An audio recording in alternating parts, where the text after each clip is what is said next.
रायगड महाराष्ट्रासह देश विदेशातील ताज्या बातम्या पाहण्यासाठी मॅक्स इंडिया लाईव्ह चॅनलला सबस्क्राईब करा आणि बेल आयकॉन दाबायला विसरू नका।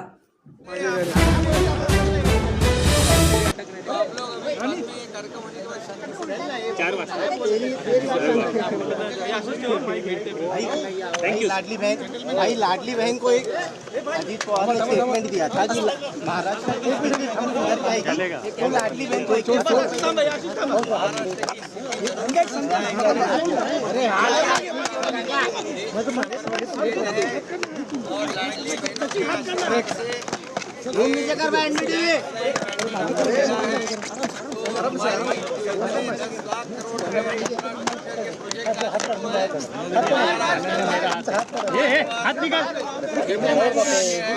स्टार्टअप में आगे है, जीडीपी में आगे है, और ये जो अभी प्रोजेक्ट हमारे शुरू है इसके माध्यम से हमारी अर्थव्यवस्था और मजबूत हो जाएगी।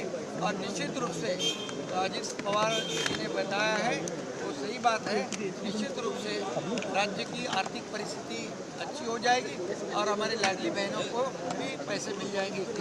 साहेब मराठी सेम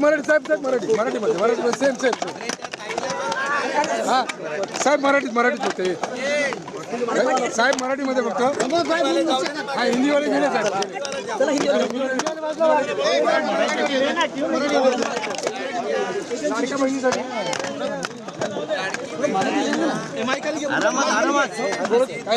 काल सभागृहामध्ये कुठल्याही योजना बंद केलेल्या आहेत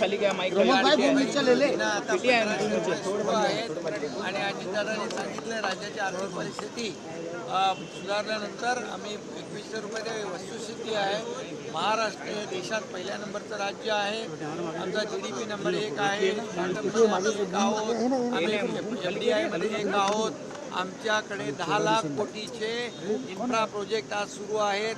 महाराष्ट्रामध्ये इंडस्ट्री मोठ्या प्रमाणावर येते। महाराष्ट्र इंडस्ट्री फ्रेंडली स्टेट आहे। आमच्याकडे चांगलं पोटेन्शियल आहे, इन्फ्रास्ट्रक्चर आहे। आज नवीन आम्ही एअर कनेक्टिव्हिटी करतोय। दुसरं एअरपोर्ट नव्या मुंबईत होत आहे, तिसरं एअरपोर्ट वाढवणला होत आहे, वाढवणचा पोर्ट होतोय। त्याचबरोबर रोड कनेक्टिव्हिटी आणि पोर्ट कनेक्टिव्हिटीवर आम्ही भर दिलाय। त्यामुळे एवढ्या मोठ्या प्रमाणावर या राज्यामध्ये प्रोजेक्ट सुरू आहे, इन्फ्रा प्रोजेक्ट, मेट्रोचा प्रकल्प सुरू आहे। त्यामुळे अर्थव्यवस्था जी आहे आमची मजबूत होणारच आहे। आणि नीती आयोगाच्या म्हणण्याप्रमाणे $1 ट्रिलियन तर पूर्ण राज्याची नाही, $1.5 ट्रिलियन फक्त मुंबई MMR मध्ये पोटेन्शियल आहे।